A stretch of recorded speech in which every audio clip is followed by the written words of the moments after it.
대한민국 정통 세력의 한국사 교과서는 왜 아직 없나? 지난 3월 21일 이코노미스트지는 북한이 다시 굶주림의 위기에 처했다고 보도했다.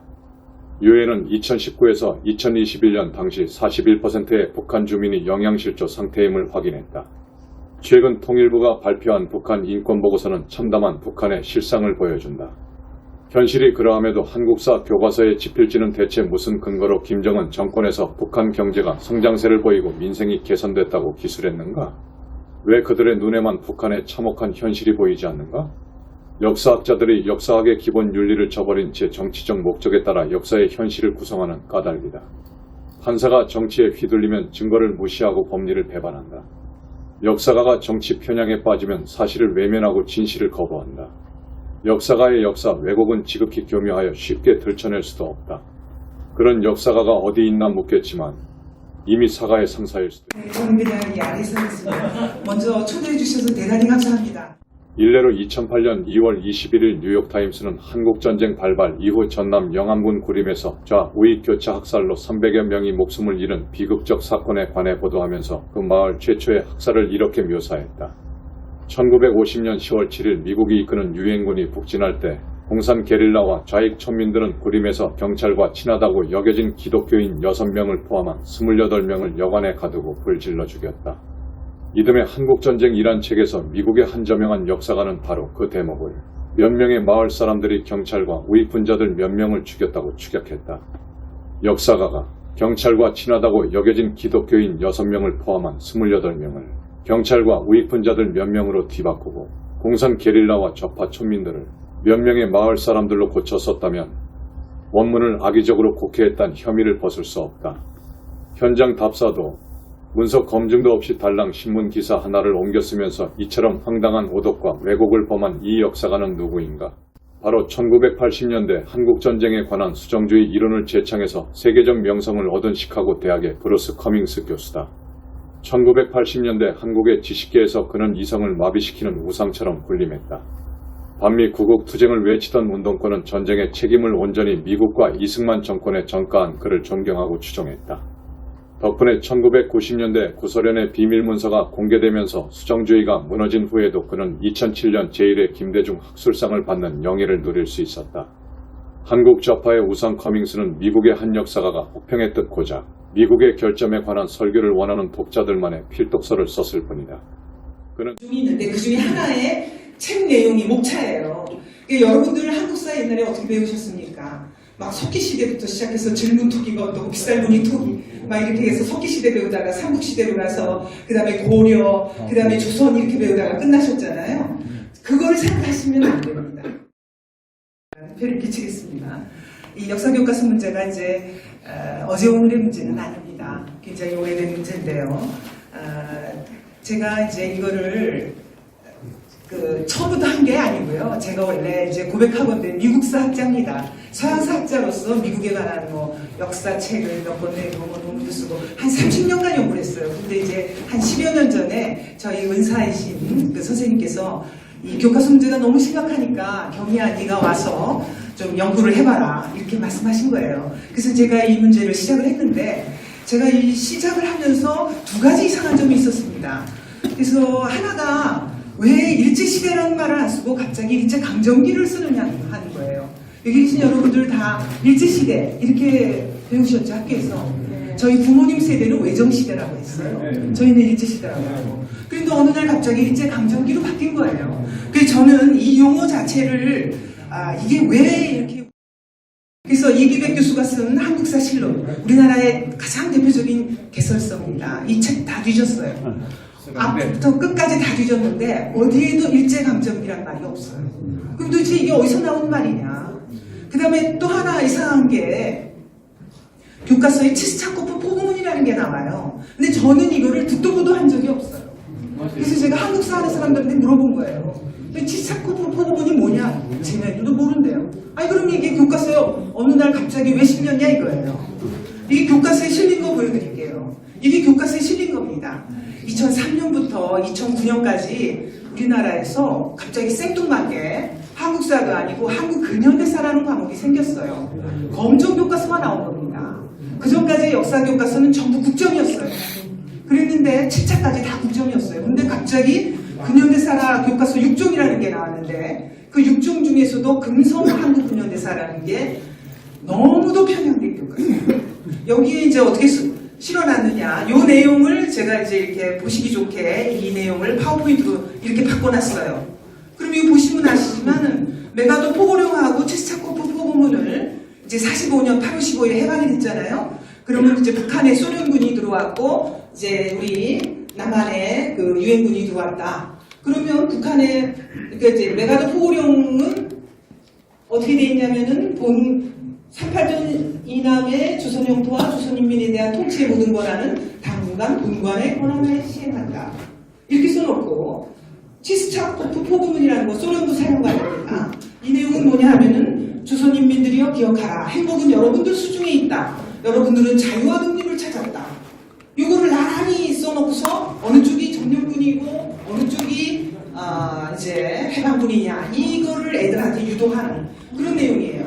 그래서 저는 이걸 보면서 아니 도대체 치스차코프 포고문이라는 듣도 보도 못한 게 이게 어디서 나왔느냐. 제가 이거를 고민을 몇 날 며칠 하다가 이거 뭐 한국사 학자들한테 물어봐도 모른다고 하고 그래서 제가 이제 어느 날 갑자기 이게 생각이 났어요. 그래서 이거를 저 서울대 도서관에 갔습니다. 무작정. 그래서 이 북한 책을 빌려가지고 복사를 떴어요. 북한의 조선 통사 학원 이게 이제 북한의 대표적인 역사책입니다. 이 책을 빌렸더니 모든 의문이 다 틀렸어요. 거기에 일제강점기도 있고 치스차코프 포고문도 있고 다 있어요. 일제강점기라는 건 조선 통사에 나오는 용어입니다. 이게 뭐냐면은 45년 8월 15일에 해방이 됐는데 그 전에는 일제강점기였다가 소련군이 들어와서 북한이 해방이 됐다는 거예요. 그랬는데 이제 남한은 미군이 들어오는 바람에 미제강점기가 시작이 됐다. 그러니 우리가 저 불쌍한 남한에 가서 해방시켜야겠다. 그래서 전쟁을 일으킨 게 해방전쟁이에요. 무슨 전쟁입니까 이게? 6.25전쟁. 우리는 6.25전쟁이라고 부르는데 저들은 뭐라고 불러요? 조국 해방전쟁이라고 부릅니다. 그게 그러니까 일제강점기, 미제강점기인데 북한의 짝을 이루는 역사 용어란 말이에요. 근데 이거를 우리 교과서에다가 일제강점기라고 실은 거예요. 그러니까 그 얘기는 뭐냐면 지금 우리 대한민국은 미제강점기라고 주장하는 겁니다. 근데 차마 이제 양심이 있어서 미제강점기라는 말은 못 쓰고 일제강점기라는 단어만 쓴 거예요. 그래서 모든 의문이 풀렸고 치스차코프 포고문도 마찬가지입니다. 이게 이제 조선 통사 학원의 287페이지부터 291쪽을 들여다보니까 우리 교과서 아까 어떻게 돼 있었어요? 메가더 포고문 먼저 나오고 치스차코프 나왔잖아요. 북한 조선 통사는 그럴 리가 있습니까? 치스차코프가 먼저 나오고 그다음에 메가더 이렇게 해놓고는 소련군이 해방군이요 미군은 점령군이다 라고 해놨더라고요. 그래서 제가 의문이 한꺼번에 다 풀렸어요. 이게 무슨 뭐 역사학자들이 우리 한국 현대사를 연구를 해서 뒤집은 줄 알았더니 그게 아니라 북한 책을 베꼈다라는 거예요. 그래서 이제 모든 의문이 다 풀렸기 때문에 그 다음에 이제 제가 어떻게 했느냐 30년 했던 미국사 그날도 적었습니다. 그래서 이제 이거 안 되겠다. 내가 지금 한가롭게 남의 나라 역사 연구할 때가 아니다. 그래서 이제 어떻게 해서 이제 한국사 교과서 문제 이거 뭐 책으로 내고 논문 쓰고 하다 보니까 국회로 오게 됐습니다. 어쩌다 국회의원인 거죠. 어쩌다가 아닙니다. 네, 어쩌다 국회의원입니다. 지금 그러면은 문재인 정부에서 만든 이거 고등학교 현장에서 쓰고 있는 교과서입니다. 이거. 구종이 있어요. 한국사 교과서 구종이 있는데 그 중에 하나의 책 내용이 목차예요. 여러분들 한국사 옛날에 어떻게 배우셨습니까? 막 석기시대부터 시작해서 질문토기가 어떻고 빗살무늬토기 막 이렇게 해서 석기시대 배우다가 삼국시대로 가서 그 다음에 고려 그 다음에 조선 이렇게 배우다가 끝나셨잖아요. 그걸 생각하시면 안 됩니다. 지금 한국사 교과서는요 석기시대부터 19세기 후반의 개항까지를 한 챕터에 몇십 페이지에 싹 몰아놨어요. 그래놓고 그 다음에 어떻게 돼 있어요? 나머지 처음 보세요. 근현대밖에 없잖아요. 그렇죠. 그러니까 이름만 한국사죠. 겉과 속이 전혀 다른 거예요. 그러니까 왜 저렇게 했겠습니까? 북한처럼 하는 거예요. 북한이 역사를 거의 안 가르치고 김일성 혁명 역사, 김정숙 혁명 역사, 김정일 혁명 역사 이런 식으로 현대사만 가르쳐요. 그러니까 애들 다 세뇌시키려고 하는 거잖아요. 지금 똑같이 만들어요. 지금 우리나라 국사교과서 한국사 교과서의 목차입니다. 그런데 이 이제 한국사 교과서의 내용이 문제가 있다라는 거를 제가 세 가지를 정리했어요. 뭐냐면 제일 큰 거는 대한민국이라는 나라 정통성을 부정하는 거예요. 그다음에 두 번째 그 이제 탄생서부터 하는 거고, 그 다음에 이제 대한민국을 최대한 깎아내리는 거예요. 근데 이 대한민국 깎아내리는 게 저는 이거 깨닫는데 굉장히 오래 걸렸는데, 대한민국을 깎아내리는 교과서가 이제 뭐 예를 들어서 무슨 뭐 7종 중에 뭐 5종이 대한민국을 깎아내리는 것 때문에 교육부로부터 수정명령을 받았다고 쳐요. 그러면 북한에 관해서 잘못된 서술 내용을 썼다라는 교과서가 있어요. 근데 이거를 해보니까 완전히 일치합니다. 그래서 제가 알아낸 게 뭐냐면은 이 대한민국을 깎아내리는 것과 북한을 감싸하는 교과서는 동전의 양면과 같은 거다. 똑같이 움직이는 거예요. 그러니까 저기 2번하고 3번은 같은 거예요. 대한민국을 깎아내리는 이유는 오로지 뭐냐? 북한을 띄워주기 위한 그런 거라는 거. 그래서 이 세 가지에 대해서 제가 좀 설명을 드려보겠습니다. 우선 첫 번째, 대한민국 정통성을 어떻게 부정하느냐. 이게 이제 저 사람들이 좌파들의 생각은요. 참 저도 이거 연구하면서 놀랐는데, 한마디로 말해서 대한민국은 태어나지 말았어야 되는 나라예요. 왜냐? 반쪽짜리 나라로 세웠다는 거예요. 그러면 지네들은 전체 남북한 아우르는 나라냐? 그렇다고 주장하는 거예요. 왜냐하면 4.3을 일으킨 주동자 중에 한 명, 김달삼이 제주에서 그 5천 몇백 명, 5만 몇천 표 투표한 거 있잖아요. 그 표를 가지고 배를 타고 제주도에서 황해를 해주고 갔잖아요. 그러면서 이제 조선민주주의인민공화국 만들었을 때 그 5만 몇 표 가지고 남북한 전체로 만든 나라고, 우리 대한민국은 이승만이 자기의 권력욕에 취해서 단정을 수립했다고 주장하는 거예요. 우리가 단정을 세웠으니까 북한이 먼저 단독적으로 수립했어요. 해방도 이제 6개월 만에 만들었잖아요. 그래놓고서는 이제 우리한테 다. 그러니까 뭐라 그러냐면 대한민국은 반쪽짜리라서 실패한 나라고 태어나지 말았어야 하는 나라다. 그러니까는 나중에 이제 점점 가면서 뭐냐? 태어나지 말았어야 하는 나라니까 나라가 아니다. 이렇게 주장하는 거예요. 그래서 교과서에 나라가 아닌 걸로 해놨어요. 어떻게 했나 보세요. 자, 이게 이제 문재인 정부가 어떻게 했냐면요. 문재인이 대통령이 돼서 제2행정명령가 제2호라는 걸 내렸어요. 이 행정명령 제2호가 뭐냐면요. 그 전에 박근혜 정부에서 만든 국정교과서 있죠. 이게 두 가지가 있어요. 중학교 역사, 고등학교 한국사. 이거를 폐기해버린 겁니다. 그리고 그 전에 국정교과서로 돌려보냈어요. 근데 지금 중학교하고 고등학교만 해결됐죠. 초등학교 걸 못 고쳤잖아요. 그래서 초등학교는 어떻게 했느냐. 초등학교 교과서 집필 책임자가 이 양반이에요. 요게 그 진주교대 박용조 교수, 박용조 도장이라고 돼 있잖아요. 이 진주교대 박용조 교수의 도장인데 요거를 몰래 훔쳤어요. 그래가지고 교육부 과장하고 장학사하고 둘이서 이 초등학교 교과서를 장마치 213군데를 고쳤어요. 근데 이 213군데 중에 핵심이 뭐냐? 바로 이겁니다. 이게 이제 핵심인데요. 왼쪽이 박근혜 정부에서 쓰던 사회교과서인데 도장 훔쳐서 고친 게 오른쪽이에요. 그럼 이 차이가 요 한쪽에 다 나와 있어요.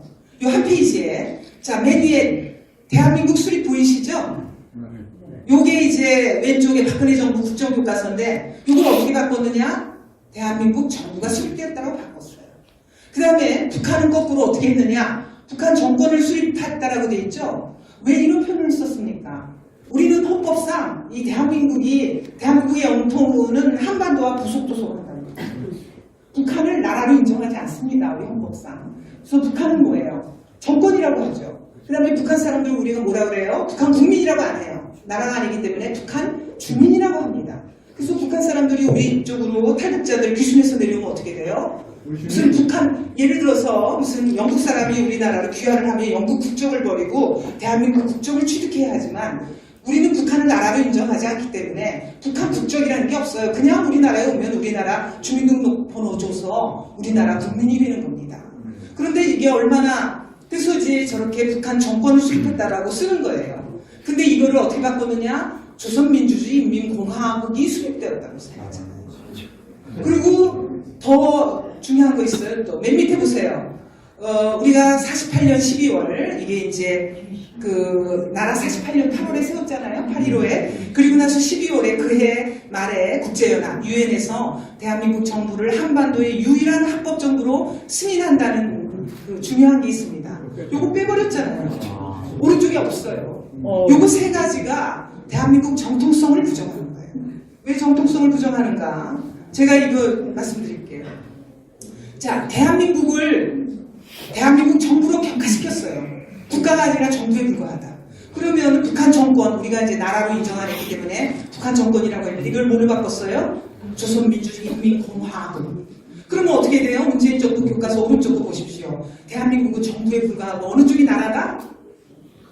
북한 조선민주주의. 그러니까 48년에 세워진 두 개의 정부 중에 어느 쪽에 정통성이 있다? 김일성이 세운 조선민주주의인민공화국에 우리 민족국가의 정통성이 있다고 쓴 겁니다. 이게 대한민국 정통성 부정이에요.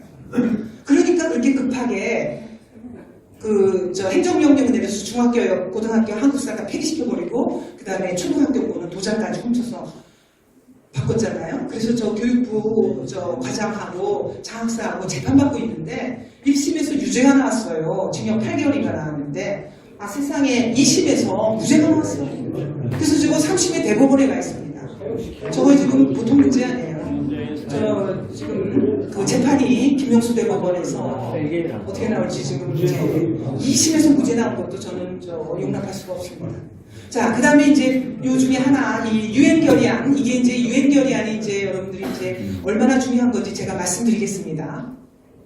제가 이제 국회 들어와서 2020년에 국회 들어왔잖아요. 그해 가을에 국정감사에서 당시 유은혜 교육부 장관한테 48년 12월에 유엔 결의안 왜 빼버렸느냐 질의했어요. 그랬더니 유은혜 장관이 버벅대면서 빼버리지 않았고요. 제가 이거 제시했어요.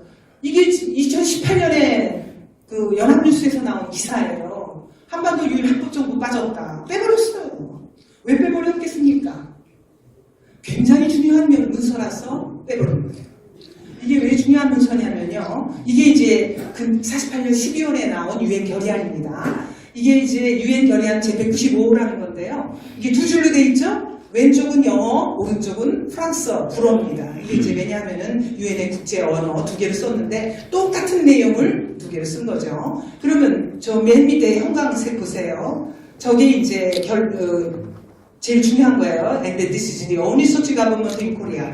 요게 이제 이 내용입니다. 맨 밑에. 그래서 이제 이거 보시면은 이게 이제 어떻게 써져 있어요? 한반도에라고 써져 있잖아요. 이거 보세요. 아니 이게 이제 And this, 이게 this라는 게 ROK예요. 대한민국이 the only 유일한 such government라는 건 이제 such는 앞문장에 나온 lawful을 받는 거야. 합법적인.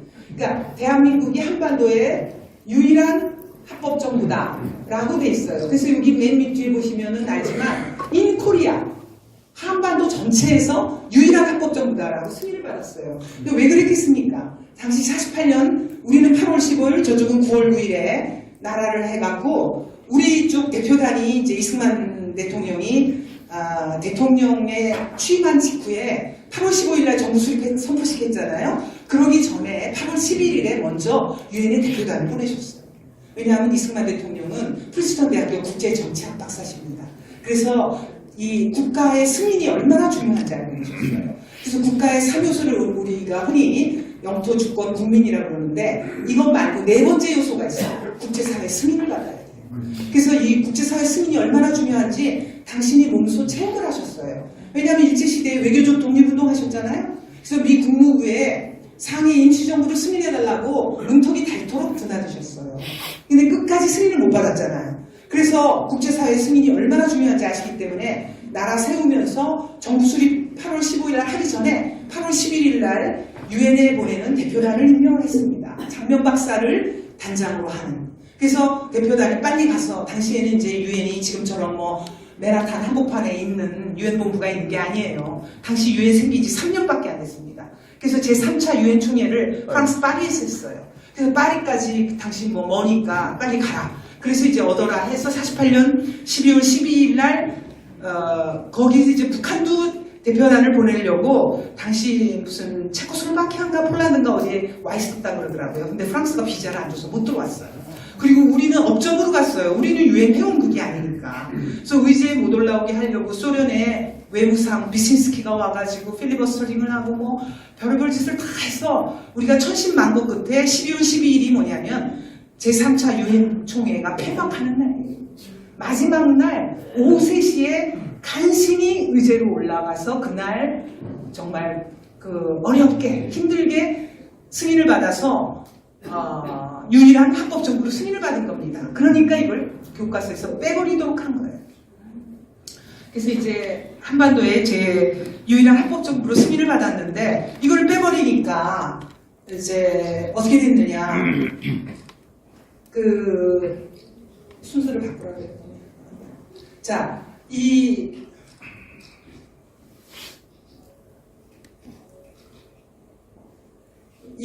그러니까 현재 교과서에서 어떻게 쓰고 있느냐 하면요.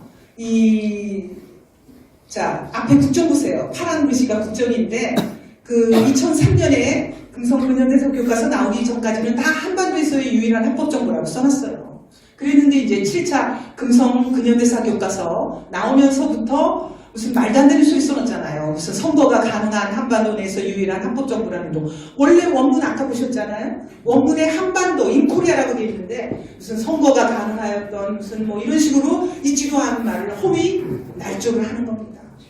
그러니까 이제 쟤네들이 지금도 보시면 아시지만 가짜뉴스 뭐 온갖 거짓말을 퍼뜨리는데 이 역사학자라는 사람들도 가짜, 그러니까 목표를 딱 정해놓았기 때문에 거기다가 유엔 문서에 있지도 않은 국제 문서까지 위조하는 거예요. 허위를 갖다 집어넣은 거예요. 그래서 선거가 가능하였던 38도선 이남이라는 등 뭐 이런 말을 다 집어넣으니까 그렇게 해서 가르치니까 박근혜 정부에서 국정교과서 만들면서 한반도에서 유일한 합법정보라고 쓰면서 심지어는 어떻게 했습니까? 한반도하고 강화하고 코리아, 유엔에 있는 원문까지도 집어넣었잖아요.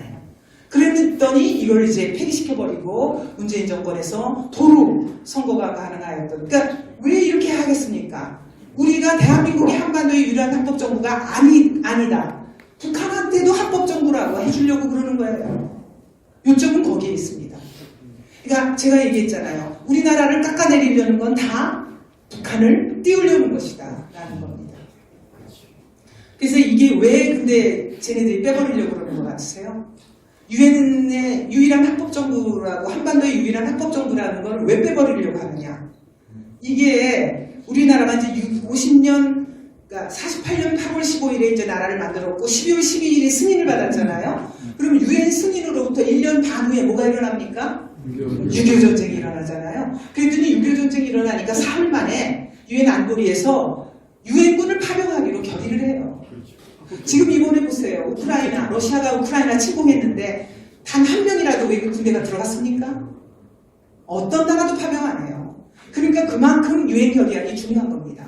그 유엔 결의안이 한반도에 우리가 승인한 유일한 합법 정부를 왜 우리가 그 불법적인 정부가 쳐들어와? 그래서 우리가 승인한 유일한 합법 정부 대한민국을 지키겠다고 파병을 한 거예요. 그러니까 이렇게 중요한 거니까 교과서에서 쟤네들이 빼버리는 겁니다. 자, 이렇게 해서 빼버렸고요. 그 다음에 두 번째 이제 대한민국 깎아내리게 한다고 했잖아요. 이 대한민국을 깎아내리는 방법도 또 교묘해요.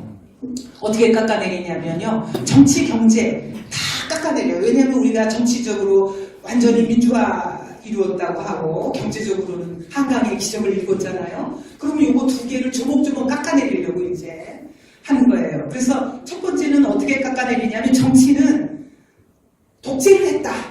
그러니까 그것도 반공을 빌미로 해서 독재를 했다라고 해서 깎아내리고 경제도 이제 깎아내립니다. 그러면 반공을 빌미로 독재를 했다라는 그거를 이제 먼저 보겠습니다. 이거 독재를 했다라는 건요. 제가 아까 말씀드린 왜 2003년부터 한국 근현대사 교과서 6종이 있었다고 했잖아요. 그 중에 금성교과서를 분석하다가 제가 하도 어이가 없어가지고 이승만 정부서부터 시작해서 이승만 독재, 박정희 독재, 신군부 독재 막 쓰다가 막판에는 우리가 48년 나라 세울 때부터 87년까지 40년 독재를 했대요. 그러니 우리가 대한민국 나라 세우면서부터 나라 세운 그때가 독재예요. 하도 말 그렇게 해서 40년 독재를 했다고 13번이나 써놨어요. 금성교과서에. 근데 북한에 대해서는요, 단 한 번도 독재라는 말이 없어요. 그러니까 얼마나 기가 막힌지 상황을 아시겠죠? 아니, 그러니까 기가 막힌 게, 남한하고 북한하고 우리는 자유민주주의 체제고, 북한은 이 전 세계가 다 세계에서 둘째가라면 서러운 독재 국가인데, 3대 세습 독재, 공산주의 독재 집단인데, 그거를 평면적으로 비교를 해서 뭐 몇 회 몇 회 써놓는다고 하는 것도 말이 안 되는데, 그게 아니라 우리는 13번 독재라고 써놓으면서 북한은 독재라고 안 써놨어요. 북한은 뭐라고 써놓는지 아세요? 네? 나오겠지. 저기 정답 없어요. 시간 없다 그래서 다 빼버렸어요. 우리 태영 의원님 북한은 뭐라고 써놨겠어요? 북한에서 북한을 자기네가 무슨 체제라고 해요? 그렇죠. 유일체제라고 하잖아요. 유일체제라고 써놨어요. 저기다가. 참 어이가 없어요. 그러니까 북한 대변인이에요. 이게 대한민국 한국사 교과서가 아니라 북한 대변인 교과서입니다. 유일체제라고 써놨어요. 지네가 저게 또 왜 유일체제라고 썼냐고 물어보잖아요. 그럼 뭐라 그러는 줄 아세요? 저거를 내재적 접근법이랍니다. 뭐 송두율이 옛날에 송두율이 기억나세요? 독일에서 왔던 그런 사람들하고 우리나라 국내 좌파, 해외 좌파들이 다 똘똘 뭉쳐갖고 북한의 특수성을 인정해서 북한이 원하는 대로, 북한이 말하는 대로 해줘야 된대요. 그래서 제가 거기다 대고 아니 왜? 왜 북한이 해준 대로 해줘요? 대한민국의 역사 교과서인데 대한민국의 입장에서 써야지. 왜 북한의 입장에서 교과서를 씁니까? 참, 지금 교과서 보세요. 이거는 조금 아까 13대 0은요. 그거는 금성 한국 근현대사 교과서고요. 지금 구종 교과서 중에 교과서는요. 오히려 더 심해졌어요. 남한에 대해서는 27번, 2배 이상 뻥튀기했어요. 이제 북한에 대해서 3번 써놨는데 이거는 뭐냐면은 이제 밑에 좀 잘렸네. 이게 이제 왜냐하면은요. 저 같은 사람이 이제 계속 강연 다니면서 아니 13번 우리한테 독재라고 쓰면서 북한에 대해서 왜 0이냐 이런 걸 제가 강연 온갖 데 다니면서 강연하고 다녔거든요. 그랬더니 이제 마지못해서 3번 집어넣은 건데 저는 내용이 아무것도 없어요. 제목만 뭐 북한의 독재 체제가 등장했다고 그러지 본문의 내용에 보면 독재라는 내용 하나도 없습니다. 영혼이 없이 어쩔 수 없이 쓴 거예요. 저 같은 사람들. 근데 이게 이제 말이 안 된다는 거 제가 아까 말씀드렸잖아요. 우리 자유민주주의 체제에서 이승만, 박정희 저거는요 정착적으로 5분에 못 끝내요. 계속하세요. 네. 계속해요. 그래서 이제 반공을 빌미로 이승만, 박정희가 독재를 했다고 주장을 해요. 그래서 제가 반공을 빌미로 했다는 말이 얼마나 말이 안 되는 말인지 알려드리겠습니다. 반공을 그냥 아무 일도 없는데 반공을 우리가 허공에다 대고 했어요. 공산주의가 있으니까 반공산주의를 한 겁니다. 반공이 뭐의 약자입니까? 공산주의에 반대한다. 반공산주의 약자예요. 공산주의가 있었기 때문에 한 겁니다. 거기다가 공산주의가 그냥 있었어요? 우리한테 쳐들어온 거 아니에요. 근데 6.25 전쟁 이후에 한 3,800회인가 뭐 쳐들어왔다고 해요. 북한에 도발이 많았는데 예를 들면 1968년을 한번 보세요. 68년에 얼마나 도발이 많았냐면 1월 21일 날 김신조 아시죠? 무장공비. 여기 이제 연배가 높으신 분들 아시는 거예요. 제가 어저께 40대를 대상으로 강의를 했는데 아는 사람 거의 없습니다. 아는 사람 68년인데 알겠어요. 그러니까 전혀 몰라요. 근데 이제 68년에 무장공비가 청와대 앞까지 왔잖아요. 그 다음에 같은 이틀 후에 미국의 푸에블로가 피납됐어요. 그런 다음에 69년에는 미군 공군 정찰기가 동해상에서 격추됐고 그래서 이게 이제 제1의 6.25 전쟁이 나는 거 아니냐 내외에서 떠들었고요. 우리가 기억하시는 분 있으실지 모르지만 68년 12월에는 뭐가 있었어요? 동해안에 울진 삼척에 무장공비가 출몰했습니다. 그래가지고는 뭐 완전히 이승복 그 어린이 민가에 들어가갖고 막 민간인을 죽였잖아요. 그래서 이승복이 공산당이 싫어요 그랬더니 입을 찢어 죽인 거 아닙니까? 그래서 그 일가족 다 죽였는데 형이 살아남아가지고 증언을 했잖아요. 그러니까 이게 반공을 했다라는 게 당시에 무슨 취미생활이 아니에요. 이거는 대한민국의 국민들 전체의 생존이 걸린 문제였기 때문에 반공을 한 거죠.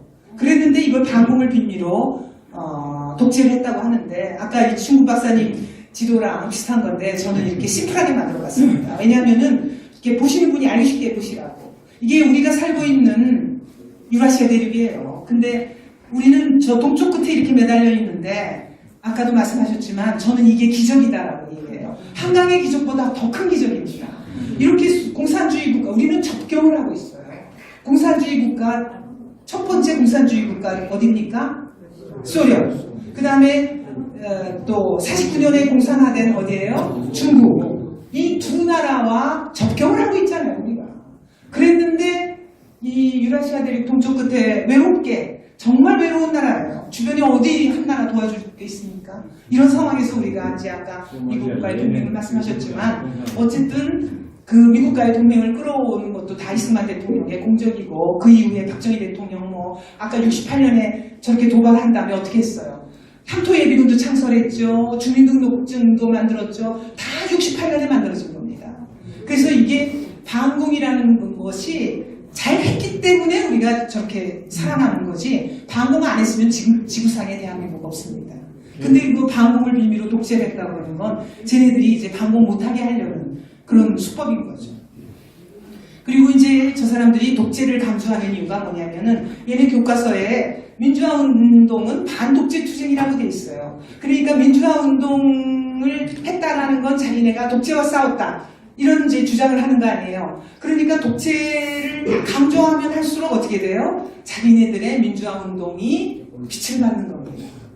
그러니까 어둠이 깊어야 빛이 빛나잖아요. 그러니까 독재를 그럴수록 독재를 강조하는 거예요. 그래서 저 교과서에 이승만 독재, 박정희 독재, 무슨 뭐 유신 독재 이런 식으로 군부 독재 쓰는 겁니다. 그래야 자기네가 민주화 투쟁을 했고 오롯이 민주화 투쟁을 했으니까 우리한테 유공자, 민주화 유공자법 만들어라. 그래서 자기네들만이 한 것처럼 얘기하잖아요. 그러니까 이게 그 말이 안 되는 거예요. 왜냐하면 그분들의 공로도 있지만 그분들만이 한 게 아니에요. 우리가 87년 같은 때는 그 제가 이제 사진을 준비 못했습니다만 87년에는 넥타이 부대가 다 뛰어나온 사진이 있잖아요. 우리 전 국민이 같이 한 거예요. 정치 발전이든 그 산업화든 경제 발전이든 아니 누구는 하고 누구는 안 한 거예요. 온 국민이 지도자와 함께 다 같이 한 겁니다. 그런데 이제 자기네만 오롯이 그 공로를 차지하려고 한다라는 거예요. 그다음에 경제 성장은 어떻게 깎아내리느냐? 이제 박근혜 정부에서는 눈부신 고도 경제 성장을 살펴봐라. 이렇게 이제 교과서 편찬 기준을 만들었는데 문재인 정부에서 와서 만든 편찬 기준 보고 제가 웃었어요. 하도 어이가 없어서 뭐냐면 경제 성장은 정부와 국민이 이룰 성취가 아니래요. 그러면 뭐냐? 세계 경제 변동 과정에서 저절로 된 거랍니다. 참 어이가 없어요. 제가 이걸 보고 얼마나 그랬더니 또 그대로 교과서가 그렇게 써놨어요. 동아 교과서 지금 고등학교에서 애들이 배우고 있는 교과서예요. 뭐라고 써놨냐면 3조 호황이 80년대 중반 이후에 전 세계적으로 나타난 저유가 저달러 저금리 현상이래요. 이에 힘입어서 한국 경제가 3년간 연 12% 성장을 했대요. 제가 저거 보면서 느낀 게 아니 그러면은 전 세계적으로 나타난 현상이래요. 그럼 전 세계적으로 아니 베트남도 성장하고 캄보디아도 12%씩 다 하고 필리핀도 하고 12%씩 3년간 연속적으로 다 했어야지. 전 세계적인데 왜 대한민국만 12% 지구상에서 두 자릿수 경제 성장을 저렇게 계속해서 오래 한 나라는 지구상에서 대한민국 하나밖에 없습니다. 하도 어이가 없어서요. 저거를 교과서라도 써놨는지. 저거 자체만으로도 교과서로서 자격이 없어요. 맞습니다. 저렇게 이제 민주화는 부풀리고 산업화는 지워버리는 거. 이게 저 사람들의 전략이에요. 근데도 우리는 또 그걸 모르고 우리 당에서 이제 의원님들 활동하실 때 보면 산업화에 우리가 후예라는 등 이렇게 이제 말씀하셔요. 민주화공은 오롯이 저쪽에 있는 것처럼 해갖고 하고 그 프레임 자체가 잘못된 구도고 저들의 짜놓은 판에서 놀고 있는 거예요. 저 구도를 깨야 됩니다. 이제 시간이 없어서 이제 말씀 못 드리고 다음 저 세 번째 북한 감싸기 이게 이제 그 세 번째인데 북한 감싸기를 어떻게 하느냐 아주 간단해요. 보여주고 싶지 않은 건 보여주지 않는 거예요. 북한의 실상을 안 보여주고 그 다음에 또 거짓말 좀 섞어놓고 그렇게 한 겁니다. 그래서 이제 북한이 이렇게 도발을 많이 했잖아요. 이거 뭐 설명 안 드려도 여기 계신 분들은 다 아시죠. 최근에 이제 해수부 공무원 사살 및 시신훼손까지 이르기까지 뭐 기억할 수 없을 만큼 3,000 뭐 몇백 회를 도발을 했어요. 그런데 그거를 제대로 써놓은 교과서가 하나도 없어요. 이게 이제 이거는 박근혜 정부에서 만든 국정교과서인데 왼편에는 북한의 도발을 써놓고 오른쪽에는 남북 대화를 써놓고 균형 있게 둘 다 써놨습니다. 도발은 수천 번 있었고 대화는 수십 번에 불과했지만 양쪽에 다 써놨어요. 그런데 지금 교과서를 보세요. 지금 교과서는 이 최근에 있었던 연평해전이나 뭐 금강산 관광객 피살 사건 하나도 안 쓴 교과서도 있어요. 이 지학사 교과서 같은 거는 북한의 도발은 단 한 개도 안 쓴 교과서도 있고요. 연평해전 같은 거는 비상교육 하나만 쓰고 나머지 안 써놨잖아요. 그러니까 거의 다 쓰고 싶지 않은 거예요. 그래서 뭐 거의 다 안 써놨습니다. 그리고는 이제 뭐 북한의 핵실험이라든가 인권유린 이런 거는 뭐 거의 안 써놨고요. 남북의 화해, 대화만 강조하죠. 근데 이렇게 해서 잘못된 인식을 심는 게 여기 계신 여러분들은 걱정하실 필요가 없어요. 왜냐하면 옛날에 북한 도발 누르고 다 보고 아시기 때문에 김신조 얘기 안 해도 무장공비 다 아시니까. 그런데 지금 제가 말씀드렸잖아요. 어저께 제가 부산에 가서 40대인 사람들 대상으로 강연했는데 이 사람들이 탓할 수도 없어요. 모르는 걸. 왜냐하면 보고 들은 적이 없고 배운 적이 없으니까 하나도 모르는 거예요. 그러면 어떻게 되느냐? 태어날 때부터 우리나라가 부자 나라인 줄 알고 그 다음에 그 북한의 도발에 대해서 전혀 모르고 우리나라하고 북한하고는 계속 대화만 해야 되는 줄 알고 있어요. 그러니까 이게 심각한 거고요. 제가 이제 또 작년에 말에 들은 얘기로는 어떤 집 아이가 그 이제 초등학교 1학년인데 학교를 갔다 왔는데 집에 와서 엄마한테 엄마가 평양에 갈래요 그러더래요. 그래서 엄마가 깜짝 놀라고 왜 그랬더니 담임 선생님이 북한이 너무 평화롭고 살기 좋은 나라. 그 엄마가 너무 놀래갖고 아니 이거 어떡하면 좋으나 이거 계속해서 그때가 북한이 미사일을 사흘이 멀다고 쏘아댈 때였는데 그러니까 이게 학교에서 교육이 이렇습니다. 자 그래서 북한에 대한 잘못된 인식을 심는다는 거. 근데 여러분은 걱정 안 합니다만 지금 이제 10대인 애들 13살 14살 뭐 이런 애들 중고등학교 학교에서 그렇게 배우고 있다는 거. 그래서 교과서 이게 왼쪽이 교과서예요. 이 사진 안 실은 교과서가 없어요. 모두 이 사진을 실어놨어요. 그런데 실제로는 어떻습니까? 이거 남북 연락사무소 130억 들어요. 폭발해버렸잖아요. 이게 있는 교과서도 한 개도 없어요.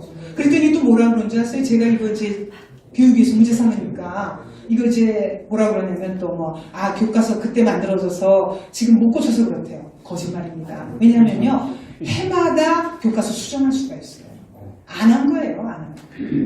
근데 이제 이거 교과서 지금 이렇다는 거 아닌지 알고 계십시오. 그리고 거기다가 거짓말 보탠다고 했잖아요. 제가 현실도 왜곡하지만 거짓말을 어떻게 보태느냐 하면은 이게 김정은 집권 이후에 북한 경제가 흑자 성장세로 돌아섰대요.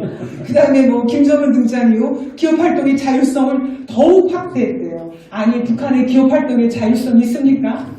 시장 경제예요 북한이. 나 참 어이가 없어가지고요. 자율성이 확대됐다. 이런 식으로 교과서에서 거짓말까지 보태가지고 김정은 정권 딱 띄워줬어요. 우리는 다 독재라고 쓰고 우리의 경제 성장은 저절로 세계 경제 속에서 저절로 된 거고 북한은 김정은이 다 자율성을 확대시켰대잖아요. 어이가 없습니다. 그 다음에 이제 촛불 시위 미화하는 거 조금 이것도 중요해서 말씀드리겠습니다. 지금 교과서예요. 지금 한국사 교과서에 촛불 항쟁 뭐 이런 식으로 완전히 촛불 교과서예요. 어떤 거는 그 촛불에 관해서 두 면으로 이렇게 두면 교과서가 큰데 양면에다가 촛불 사진을 실어놓은 것도 있어요. 그러면서 어떻게 하느냐? 태극기 집회라는 말은 한 글자도 안 나오고요. 사진은 물론 없고요. 태극기에 태자도 안 나옵니다. 이게 이제 교과서 쓰는 수법 중에 무슨 수법이냐면은 아까 뭐 왜곡시킨다고 그랬잖아요. 그리고 거짓말도 약간 써놓고 하는데 그거 말고 누락이라는 수법이 있어요. 이게 이제 그 북한의 도발을 누락시키잖아요. 그런 것처럼 이게 누락시키면은 아무도 몰라요. 일어나는 일인지. 그러면은 태극기 집회는 전혀 없었고 교과서를 보는 애들은 나중에 태어난 애들은 이게 우리 국민이 촛불 집회만 했구나 이렇게 생각하는 거예요. 그래서 촛불 집회로 정권 바꿨구나 이렇게 생각하도록 해서 누락을 시키는 겁니다. 태극기 집회. 그러면서 뭐라 그러냐면 촛불 시위가 평화 속에 성숙한 시민의 집을 그려. 촛불 집회가 평화적인 집회입니까? 제가 촛불 집회 실상을 보여드릴게요. 이게 촛불 집회 때 광화문에 끌고 나온 왼쪽이 뭐예요? 단두대 끌고 나왔습니다. 오른쪽 보세요. 저게 박근혜 대통령 이거 보세요. 마치 단두대에서 방금 자른 듯한 피로 범벅된 박근혜 대통령 얼굴을 이 대꼬챙이 죽창 같은 데다 끼워서 들고 나왔잖아요. 그래놓고는 이게 평화적인 집회랍니다. 그러면서 낄낄거리면서 웃고 다니고요. 그 다음에 이게 이제 그때 광화문 촛불 집회할 때 사진이에요. 이게 어린애들을 데려다가 무슨 이재용 회장, 우병우 뭐 이런 사람 쭉 벽에다 붙여놓고 애들한테 죽이라고 하는 거예요. 저게 애들이 던지는 게 공이 아닙니다. 모형 수류탄이에요. 그러니까 수류탄 던져서 죽이게 하라는 거 아닙니까? 이게 이래놓고서는 어린애들한테 이게 평화적인 촛불 집회입니까? 그 다음에 특정인의 얼굴을 공 모양으로 만들었어요. 그래서 공으로 만들어갖고 애들한테 차게 했어요. 그러면서 실제로 요거 이제 화날 때 이렇게 전시해놓고요. 조금 어두워진 다음에 공차게 하고 뭐 난리를 쳤습니다. 그러면 이렇게 해놓고 나서 이 지금 동아 한국사 교과서인데요. 여기에다가 뭐라고 써놨냐면 촛불 집회가 민주화 투쟁이래요. 제가 아까 민주화를 왜 저 사람들이 강조하는지 얘기했죠. 그러니까 이제 박근혜 정부도 독재 정권을 의미는 거예요. 그래서 이제 자기네가 민주화 투쟁을 했고 막 그러자면 무슨 얘기냐면 이게 문재인 정권은 독재 정권을 촛불 집회로 갈아치우고 자기네가 민주화 투쟁을 통해서 집권한 거다. 이렇게 만들려고 하는 겁니다. 교과서에 저렇게 써놨다니까요. 그리고는 이 촛불 집회 때 2016년 11월 5일이에요. 세종문화회관 앞에 중고생 애들을 끌어냈어요. 정교조가 한 거죠. 그래서 중고생이 앞장서서 혁명정권 세워놨대요. 아니 중고생이 무슨 혁명정권을 세웁니까? 그리고 이 글씨를 제가 왜 크게 써놨냐면 앞장서서 혁명정권 세워내자라고 했어요. 저는 이것도 이거 세워내자라는 말 이거 우리 말 아니에요. 우리는 그냥 세우자고 그래요. 저거 북한 말입니다. 뭐 생략하겠습니다. 이하. 근데 이게 이제 왜 그렇게 됐느냐. 저 사람들이 교과서를 국정을 폐기시키고 검정으로 들어온 게 우연이 아니에요. 제가 이 교과서 분석 문제를 분석하기 위해서 좌파들이 써놓은 책, 논문 뭐 정말 수십 권, 수백 권 갖다 놓고 읽었습니다. 그래서 보니까 88년부터 시작됐더라고요. 이 남지대라는 사람이 쓴 논문을 보니까 고등학생을 아예 고등학생은 민중의 기간부대다. 기간부대, 군사용어입니다. 그래서 이제 고등학생을 기간부대로 써야겠다. 그러니까 전쟁에서 자기네 그 전쟁에서 고등학생을 앞에 기간부대로 쓰겠다 이거예요. 그러려면 어떻게 하느냐? 자기네들이 민중으로 성장시키기 위해서 고등학생을 성숙한 민중으로 성장시키기 위해서 국정의 틀을 깨뜨려야 한다. 이렇게 돼 있잖아요. 그러니까 이제 국정교과서를 해체시키고 검정교과서를 만들어서 지네가 장악하겠다 이런 얘기죠. 그래서 88년부터 시작해서 이렇게 만들었는데 저 같은 사람은 이제 미국사 연구하고 있었고 대부분의 사람은 모르고 있었죠. 그래가지고 모르고 있다가 이제 나중에 이렇게 뒤집힌 다음에서야 알고 이제 와서 이제 바꾸려고 하는데 저것들이 정권을 계속 잡고 있으면서 교과서를 바꾸고 애들 18세까지 촛불 집회 때 한쪽에서 18세 참정권운동까지 같이 벌였어요. 그리고 실제로 법을 바꿔갖고 2020년 국회의원 선거서부터 18세 애들이 투표를 해요. 근데 저거 서양 거를 들여온 건데 우리나라 환경에서는 말이 안 됩니다. 왜냐하면요 서양은 만 18세라는 게 7월 그 이전 7월 1일 기준으로 해서 8월 30일 9월 1일 기준인가 해서 학교를 들어가잖아요. 우리보다 반년 9개월인가 먼저 들어가요. 우리는 반년인가 먼저 들어가죠. 그런데 우리는 18세에 고등학생의 한 절반 정도가 고3이에요. 그래서 저것도 문제입니다. 그래서 학교가 정치화가 되는 거예요. 근데 이제 저런 식으로 애들을 동원하고 있고요. 왜 애들을 이렇게 길거리로 끌어내려고 하느냐? 그러려고 교과서를 운동권 교재 같은 걸로 만든 거예요. 그래서 이제 애들을 이렇게 끌어내고 운동권 교재처럼 만든 이유는 뭐냐? 조지 오웰이 일찍이 간파했듯이 과거를 지배하는 자가 미래를 지배하고 현재를 지배하는 자가 과거를 지배한다. 그러니까 자기네가 이제 문재인 정권이다 치면 자기네가 현재를 지배할 때 과거를 지배하기 위해서 역사 교과서를 교육과정을 새로 만들었고 그 교과서에 따라서 미래를 지배하기 위해서 그래서 이제 이해찬 같은 경우에 무슨 뭐 30년 집권한다 무슨 50년 집권한다 그렇게 한 거죠. 근데 이제 다행히 이제 우리가 이제 5년 만에 정권을 빼앗아 왔습니다만 아직 첩첩산중이에요. 왜냐하면은 쟤네들이 나가기 전에 알박기 교육과정이라고 해서 작년에 교육과정을 만들어 놓고 나갔지 않았습니까? 그래서 그걸 우리가 또 안아가지고요. 그것대로 지금 올해 교과서 이제 만드는 작업이 그 출판사에서 여러 출판사에서 하고 있고요. 이제 내년에 검정을 해갖고 후년부터 쓰게 될 겁니다. 우리 교과서 문제를 잘 해결해야지. 그렇지 않으면은 이제 이게 그 여전히 근데 좌파 교과서가 만들어지고 있고 그래요. 그래서 굉장히 어려움이 많습니다. 근데 이제 어쨌든 거짓된 교과서로 저들이 이제 거짓의 덤터기를 씌우려고 하지만 진실을 이기기는 어렵다라고 우리가 믿고 살아야죠.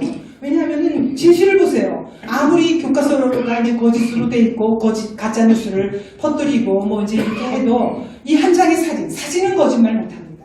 이 한 장의 사진을 보세요. 이 한반도가 밤일 때 위성에서 찍은 사진인데요. 자, 김일성이 세운 조선민주주의인민공화국, 이승만이 세운 대한민국 어느 쪽이 이겼습니까? 대한민국이 이겼죠. 이 사진에 다 나와 있잖아요. 그런데 왜 난데없이 그 지구상에서 가장 못 사는 나라 중에 하나예요.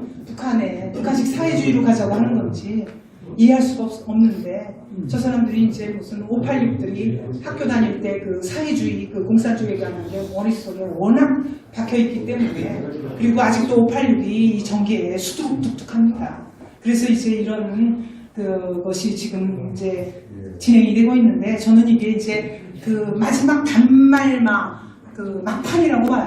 그러니까 이제 우리가 이기느냐, 저들이 승리하느냐의 싸움인데 여러분들이 이제 다 힘을 모아주시고 어떻게 하든지 우리가 우리 후손들을 위해서 이 자유대한민국을 지켜내야 된다는 그런 말씀드리면서 강연 마치겠습니다.